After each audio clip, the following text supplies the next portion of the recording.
رب العالمين وبه نستعين على أمور الدنيا والدين وصلى الله وسلم وبارك على نور المبين فسلام من الله عليكم ورحمته وبركاته. يا الله سلام زنت ولا تشلا يسفن في ذكر المعجزات يملك تنيون تأمر منا وصابت تكذاتي عمدنا بركاتوچن ተመልክተናል። الله سبحانه وتعالى ሁሉን መልእክተኞች ሲልክ ተአምራትን ሰጥቷቸዋል።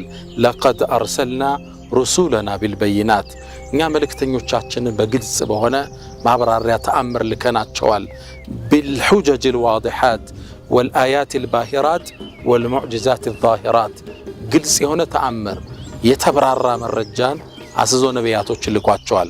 ነቢያቶች መልእክት ይዘው ሲመጡ ለአዙት መልእክት ህዝቡ ማረጋገጫ የሆነው ዘንድ ለተከታዮቻቸው ኢማን መጨመሪያ ይሆን ዘንድ ተአምራትን አላህ ለሁሉም መልእክተኞች ሰጥቷቸዋል።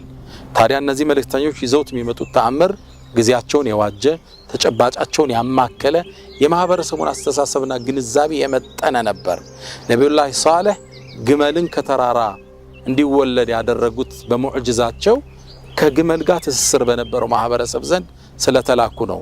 ነብዩላህ ሙሳ አለይሂ ሰላም ከሲህር ጋር የሚመሳሰል ግን ሲህርን የሚያሸንፍ ተአምር ተሰጥቷቸዋል። ለምን? ያ ማህበረሰብ በሲህር የታወቀ ስለነበረ እነሱ እንጨቶቻቸውን ሲጥሉ እርሳቸው ደግሞ እንጨታቸውን ዱላቸውን ጥለው እነሱ የጣሉትን በልታ ዙራ ወደ ዱላ የምትለወጥ እባብ ማድረግ ይችሉ ነበር። ይህ ማህበረሰቡ የታወቀ